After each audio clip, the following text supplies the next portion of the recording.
from LP Savani Riverside School, Krupali Home. In today's session, we are going to learn about properties of ionic compound. To learn about the properties of ionic compounds, let's perform the following activity. What we have to do here is take sample of sodium chloride means NaCl, potassium iodide, barium chloride or any other salt from the science laboratory.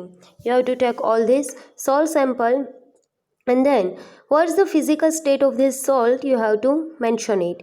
Take a small amount of sample on a metal spatula and heat directly on the flame. Repeat with other samples. What you have to do exactly is with the help of spoon or spatula. Spatula is the small spoon like structure of a metal.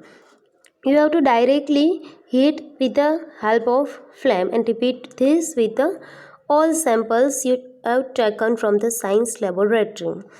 What did you observe? Did the samples impart any color to flame? Does this compound melt? Just notice the change occurring in the state of that metal, that salt solution or solid compounds. Try to dissolve the samples in water, petrol and kerosene. Are these soluble? And if yes, then from which of these is solution, in water or petrol or kerosene or in all the solution? Are that samples are solution or not? You have to notice it and mention it in your book. Make a circuit as shown in the given figure and insert the electrodes into a solution of one salt. What did you observe? Test the other salt samples to in this manner. What is your inference about the nature of this compound? You have to make circuit like this, where this one is electrodes and salt solution under the test. Here you will replace one salt solution after the reaction with another salt solution. With the help of battery you will give the power to this circuit and bulb. If this bulb will glow, it means your solution is conductor of electricity. And first, with the help of spatula, this spoon like structure, you have to directly burn the sample, salt sample which you have taken already. Now, melting and boiling point of some ionic compounds. NaCl is a ionic compound as we seen earlier. LiCl, lithium chloride. This one is sodium chloride, calcium chloride, calcium oxide and magnesium chloride. We were seeing the NaCl and MgCl2 in the earlier session. Melting point of this all compound is given here in the Kelvin. K stands for Kelvin, which is the unit of measure the temperature. Boiling point is also given here in the Kelvin. You earlier studied that how to convert Kelvin into the Celsius. With the help of that calculation, you can change all this value into the Celsius scale of the temperature measuring. You may have observed the following general properties for ionic compounds. Which properties? First, physical nature. Ionic compounds are solid and are somewhat hard because of the strong force of attraction between the positive and negative ions, as we seen in the NaCl.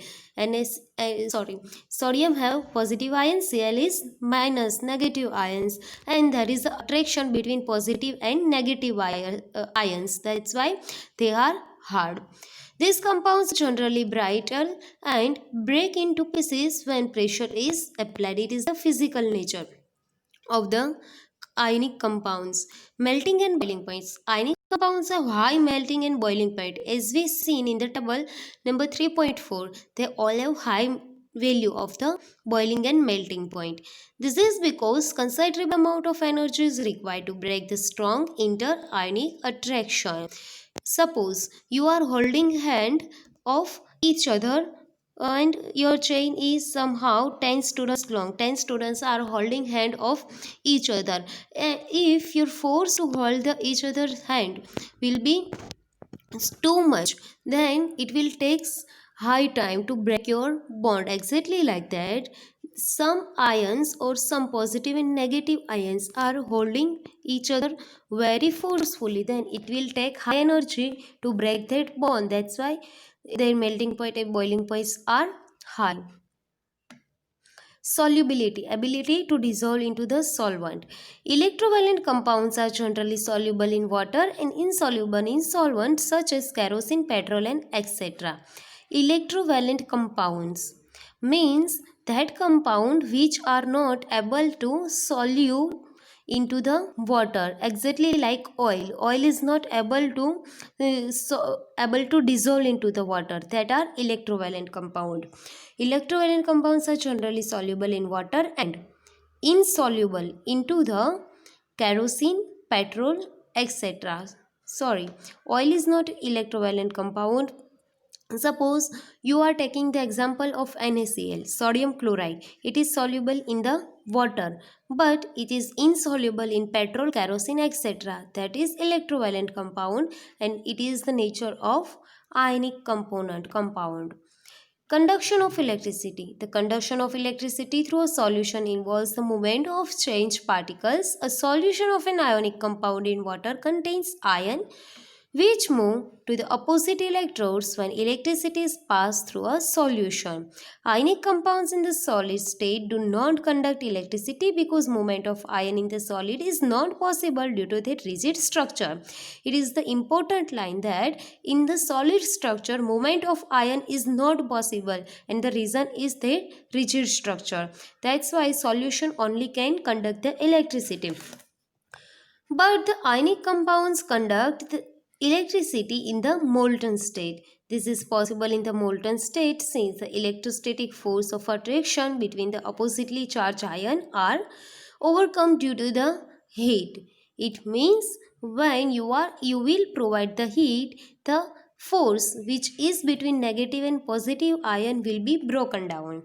Thus the ion moves freely and conduct electricity. So what will happen after giving the heat, that ions which are binding to each other with the help of attraction force, that attraction force will be break down because of this given heat, and that ions will become free and able to move around. That's why the ions move freely in the conduct electricity. They are able to conduct electricity after giving the heat. 3.4 Occurrence of metals. The Earth's crust is major source of metal.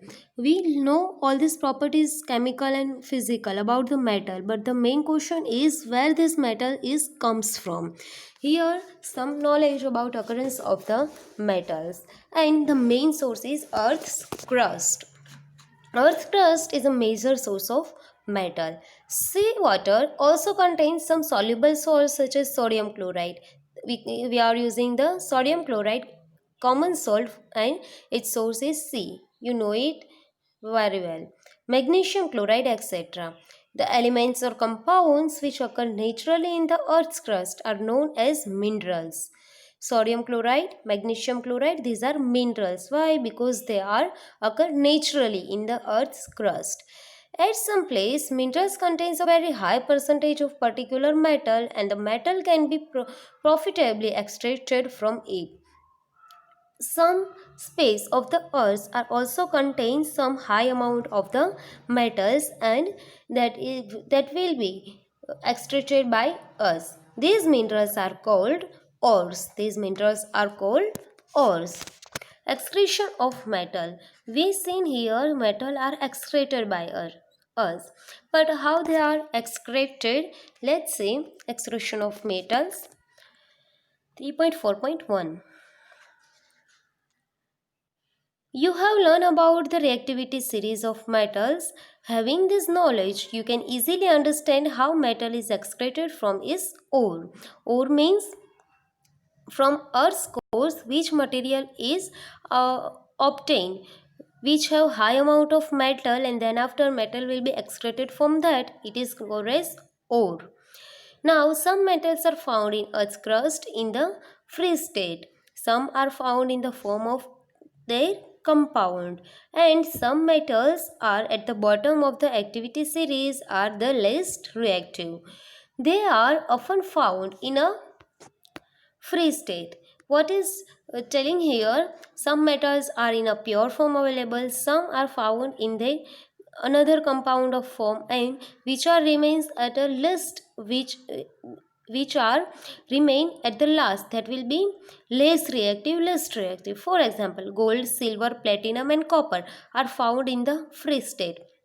Copper and silver are also found in the combined state as they sulfide or oxide ores, means silver sulfide or silver oxide, or you can say copper oxide or copper sulfide. In these ores they are found, copper and silver.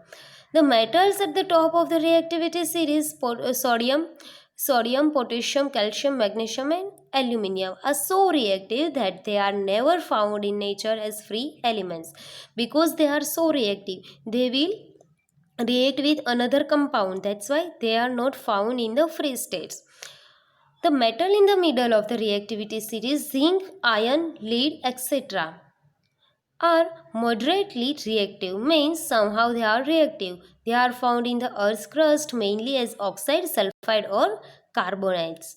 These metals are found in these three forms of their compound. You will find that the ores of many metals are oxides. Oxide is the common for all the metal. This is because oxygen is a very reactive element and is very abundant on the earth, means its oxygen's amount on the earth's atmosphere is in a very large amount, and it is also very reactive element. That's why oxides are available easily of almost all the metals. Thus, on the basis of reactivity, we can group the metals into the following three categories. Which three? First one, low reactivity, medium reactivity and high reactivity. First one, metals of low reactivity, means metals which are not able to react at a high speed. They are very less reactive. Metals of medium reactivity, and metals which are very highly reactive, that are high reactivity. Different techniques are to be used for obtaining the metals falling in each category. To extract different metals, we have to use different kind of metals. Several steps are involved in the extraction of pure metal from ores. A summary of these steps is given in the below figure. Each step is explained in detail in the following section. Here is some section. As you can see here, these are the metal which are reactive. These are zinc, iron, lead and copper. These are moderately reactive. And this is silver and the gold. Here, ore from the earth's crust, concentration of ore, then after first metal of high reactive, medium reactivity and low reactivity, they are separated. Electrolysis is done with the high reactivity metal, and then after pure metal will excreted, and metal of low reactivity, sulfide ores is removed and resting.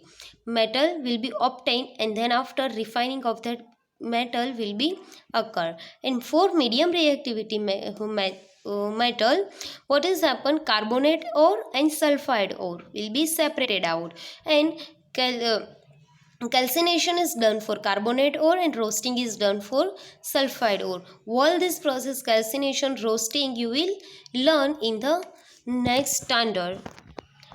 And then after oxide of metal will be obtained and reduction will done, so that you can obtain the purification of metal, so that you can obtain the purified metal after the purification of the metals.